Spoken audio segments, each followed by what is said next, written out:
ხონის მუნიციპალიტეტის სოფელ მათხოთში მიმდინარე გაზიფიცირების სამუშაოებს მუნიციპალიტეტის თვითმმართველობის წარმომადგენლები ადგილზე გაეცნენ. მუნიციპალიტეტის მასშტაბით 70341 გრძივი მეტრი საშუალო წნევის გასადენი აშენდა, რის შედეგადაც ხონში მცხოვრებ 4200-ზე მეტ ოჯახს ბუნებრივი აირის ქსელში ჩართვის შესაძლებლობა მიეცემა. სამუშაოებს კომპანია სოკარ ჯორჯი ასრულებს და პროცესი შეფერხებების გარეშე მიმდინარეობს.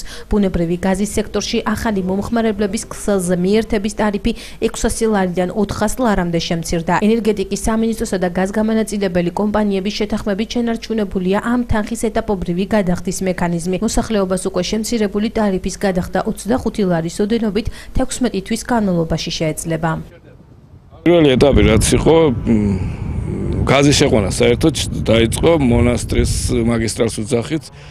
პირველად იქ შევიდა და ახლაც ოჯახებში შეყვანა ამ მაგისტრალზე, რომელი ოჯახიც მოხდა, იმათი სახლში ხდება პირველი შეყვანა. 34 ოჯახია ასეთი, ტემპი კარგია, დღეს 12 ოჯახში ალბათ აინთება გაზი, იმიტომ რომ რაც გამზდადა და იქ გაზეც აინთება. განცხადებებს ღებულობთ მოსახლეობიდან და იმ განცხადების მიხედვით შევდივართ და შევქოს გაზი რა ოჯახებში.